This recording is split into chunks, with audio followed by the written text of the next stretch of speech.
So I will introduce the chairperson of the panel, Dr. Julian teaches the module Human Rights in Latin America. He has extensive experience of working in Latin America. He has undertaken academic fieldwork in Chile and Brazil and wrote his PhD thesis on cycles of poverty in the northeast of Brazil. For more than 20 years, he headed the Indigenous Peoples and Minorities Program at the UN Office of the High Commissioner for Human Rights, working directly with indigenous people and Afro-descendant organizations in the region, helping establish technical cooperation activities, training government officials in human rights, and initiating dialogue between governments and civil society on human rights themes. Before leaving the United Nations in 2010, he began a series of intergovernmental workshops on uncontacted indigenous people in the Amazon and Chaco regions. Dr. Berger has taught in several universities, including Canada, France, Spain, USA, and is currently a visiting professor at the Human Rights Center at the University of Essex. I'll request Dr. Julian Berger to give his introductory remarks, and then subsequently I will introduce the other two speakers. Well, good morning, everybody. And let me start, first of all, by expressing my great thanks to the government of Maharashtra, the Ministry of Social Justice, for giving me the opportunity to be with you on this extremely important time. Well, now 125 years and one day after the birth of Dr. Ambedkar. I will say something probably a little longer at the end of the panel, but let me start by saying that the importance of this state, as far as I understand it, for the memory and commemoration of Dr. Ambedkar. He, as far as I understand, has his family from Maharashtra. This is his political and educational roots, and it's quite, I think, quite fitting that Mumbai should be also a place which honors one of its most illustrious children.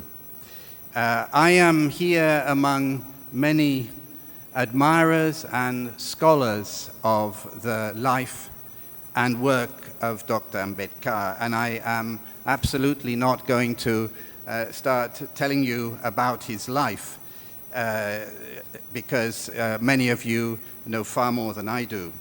And in fact, yesterday much has been said about the distinguished career of Dr. Ambedkar, and I'm sure in the course of the panels today we will hear further interesting and informative information about the life and work of Dr. Ambedkar. Dr. Ambedkar is known to us internationally as the principal drafter of the Constitution of India, and of course, for those who've read a little bit beyond that, as a man of many faces and many skills and abilities, as a jurist, as a lawyer, as a statesman, as a political activist, as a campaigner. I recently learned as an economist, I hadn't known that, as a writer, as a philosopher, as a thinker, but above all, because he is a man who came from the Dalit community, and despite adversity and disadvantage, was to rise to the pinnacle of intellectual and public life in this country. There's no doubt that his role as the chairperson or the chairman of the committee charged with developing, elaborating the Constitution of India, and his active, almost single-handed role in this process on behalf of the most vulnerable in India constitutes probably his greatest achievement. It's a constitution that looks to the future, It's a constitution which accommodates so many languages. I don't even know how many languages are spoken in India. I know an awful lot. We have 280 in my city, London, so I'm sure you have something similar in India.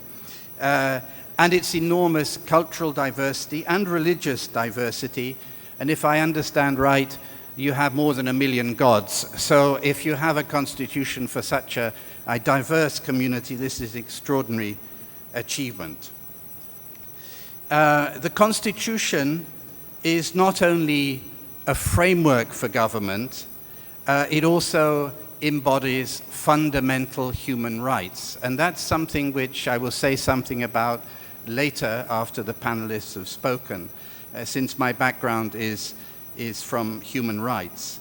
The Constitution abolishes untouchability, and it does something also rather unique for its time. It prohibits discrimination based on caste, race, and sex. And in that sense, it really is before its time. It anticipates a lot of thinking in human rights. And of course, in terms of social justice, it addresses the disadvantage of what are now more than 100 million members of scheduled castes, or 160 million, I think, members of scheduled castes, and some 100 million members of scheduled tribes in this country. It is a remarkable achievement, and it was achieved more than 70 years ago.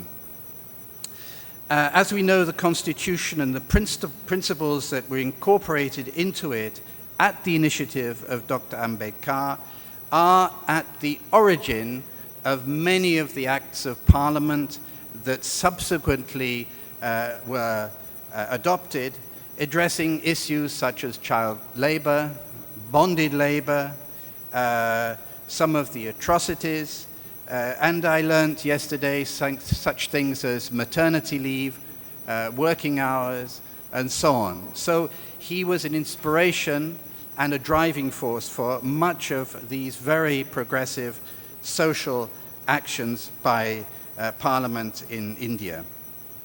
Dr. Ambedkar, of course, also resided rather briefly in my country, the United Kingdom, in my city, well, it's not my city, but the city in which I live, London. He studied, as we've learnt, at the London School of Economics, and he also became a barrister at the Gray's Inn in London. I have to say that when I hear about a man who achieved so much in the area of economics at one of the leading institutions in that field, and then also at the same time achieved a law speciality and became a barrister in London, I have to say, I don't know how he did it. He must have been working 24 hours a day. It's an incredible achievement, and I think probably an inspiration to many of you. I certainly think to myself, I could barely get through my degree, and that was enough for me. How I could have done another degree in another field, I don't know. So I think it's been very important. I think the initiative by the state of Maharashtra to buy the house where he lived briefly in London at rather a lot of money. It's a pity that the state of Maharashtra didn't buy it in 1920. It would have been very cheap, but now it's in the millions, unfortunately, like most houses in London.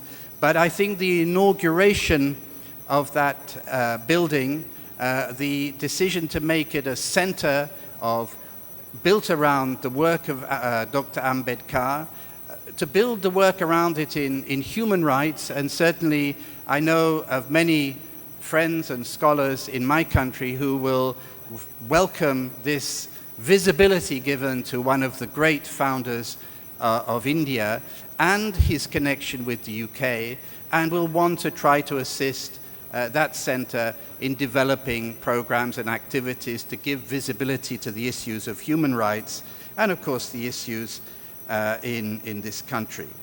I have other comments to make in connection with the theme of this discussion, but I am the chairperson and I must be humble at the beginning and give space to the two speakers who are on the panel, and I hope at the conclusion of their statements I will once again be given the opportunity to say something a bit about the human rights aspects and the international aspects relating to Dr. Ambedkar's work. I have a few minutes of comments which I'd like to take up as a kind of follow-up to the two speakers.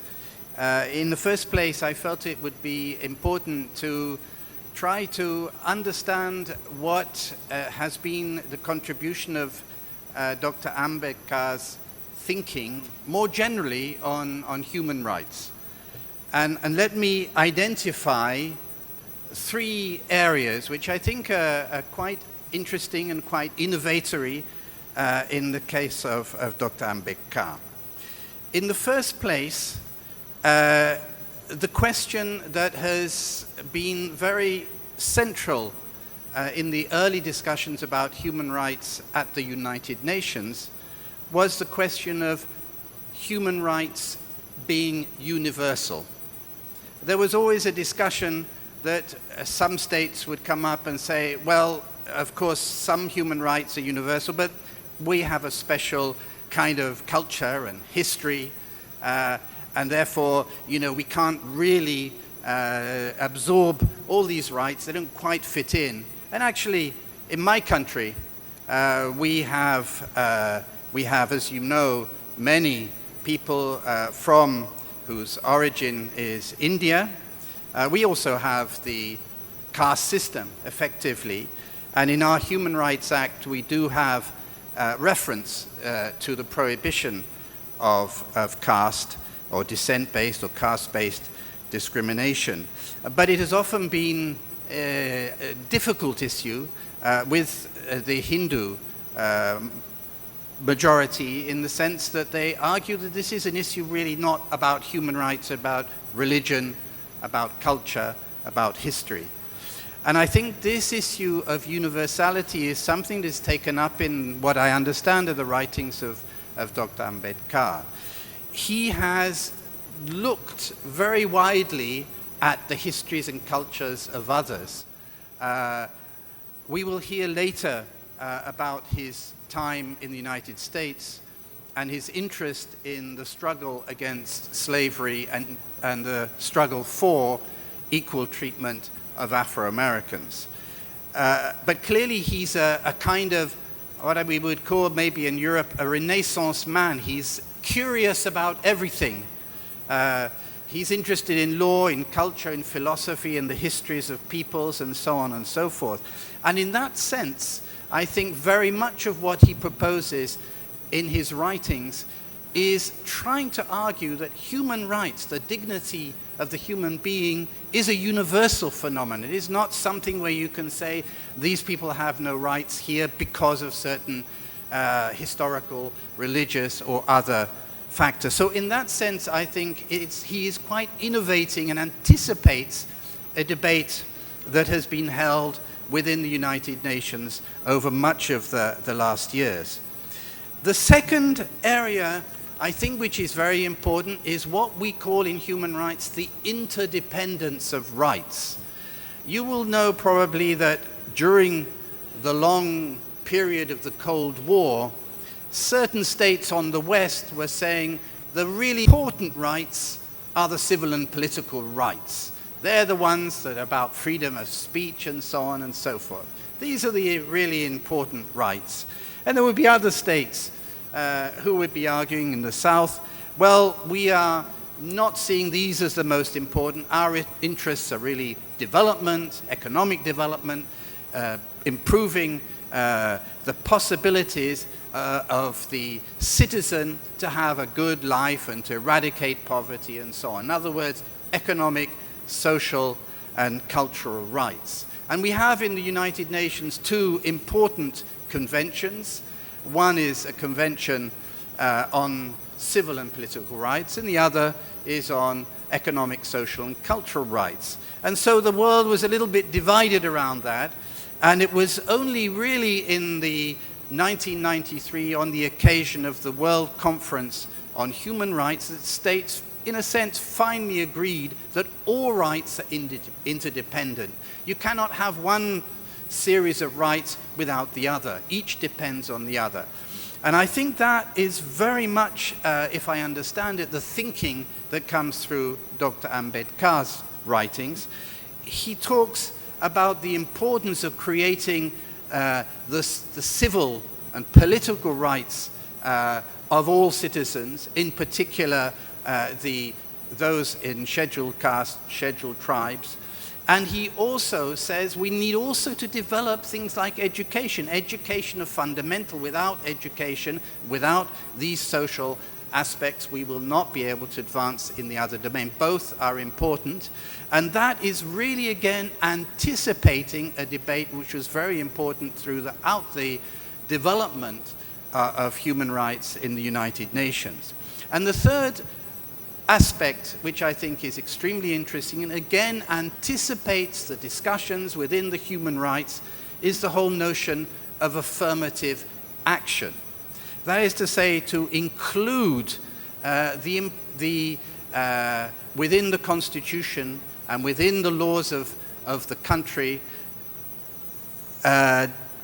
requirements of reserve seats, of reserve public positions, in order to try to level the playing field for those who are the most disadvantaged.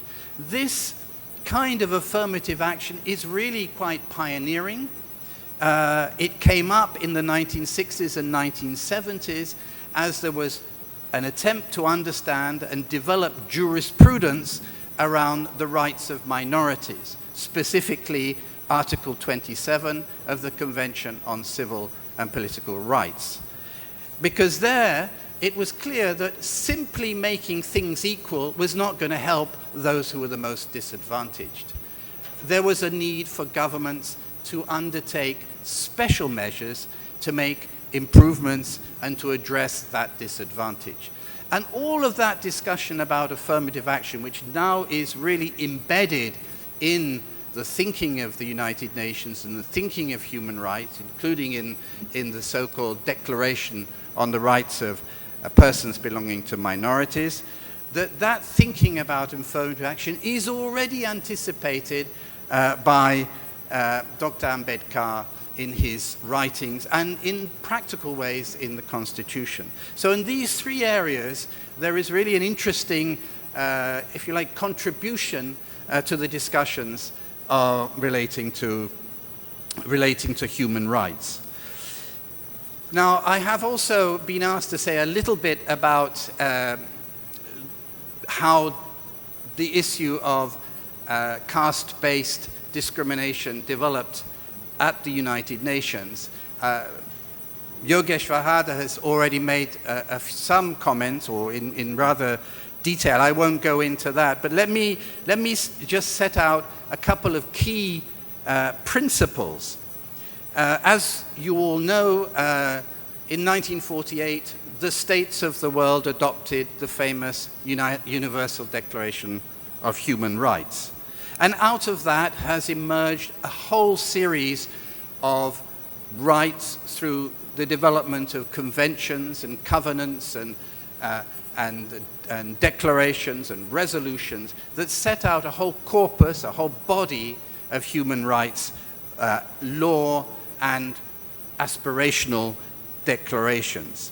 Now these rights, which were referred to previously by Yogesh Vahada, were developed by the states, including the Indian government.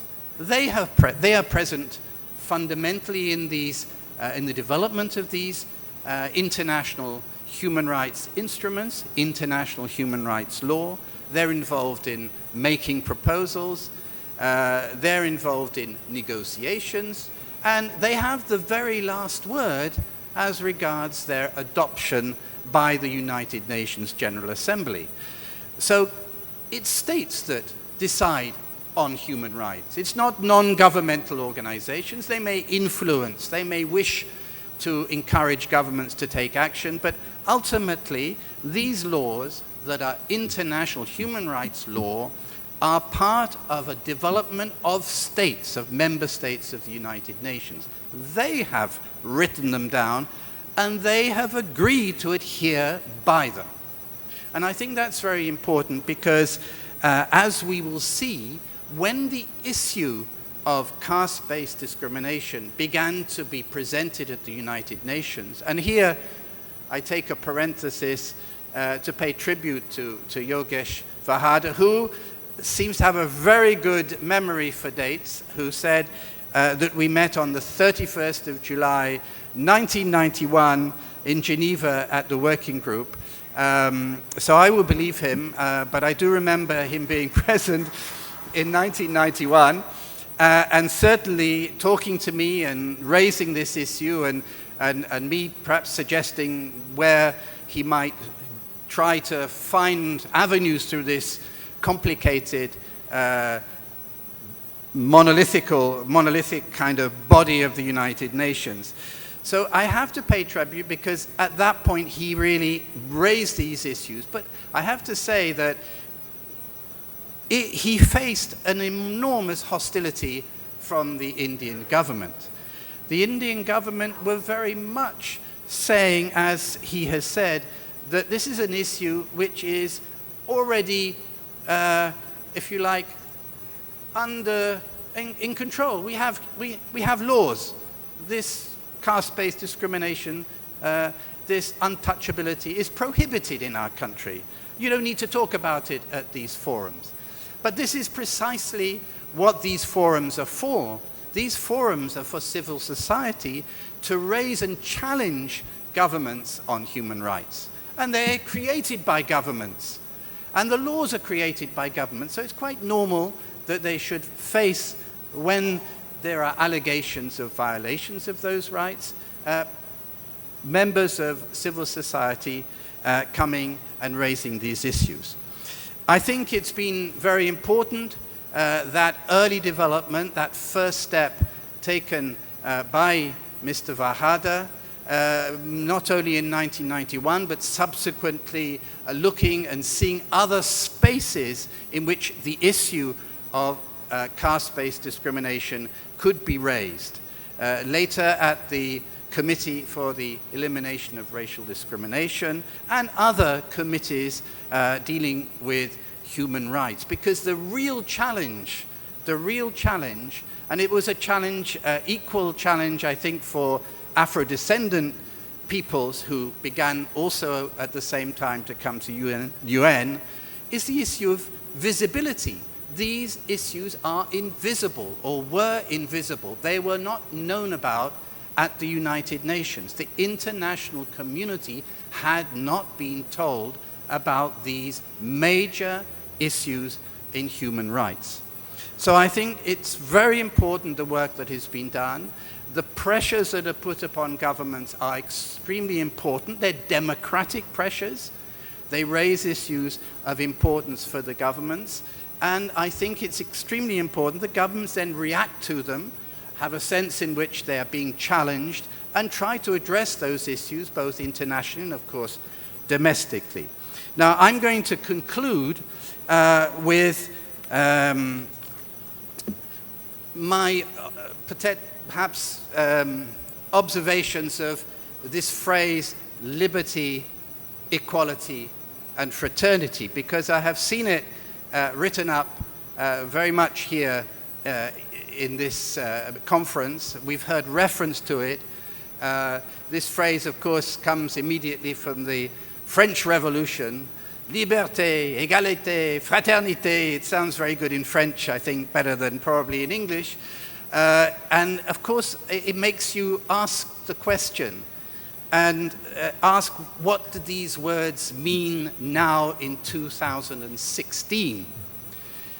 Well, when I hear the word liberty, I ask, is there liberty if there is still impunity for the perpetrators of crimes? And I have just heard Yogesh Vahada, if I understood you right, talking about tens of thousands of murders of Dalit people in this country that, for the most part, are crimes that go unpunished. So I think this question of liberty is still not, as far as I understand it, yet achieved for those. And then the word equality. Well, I have to say I have my concerns about equality too. Because if India is like my country or like the United States, we are not moving to a more equal society. We're moving still in another direction.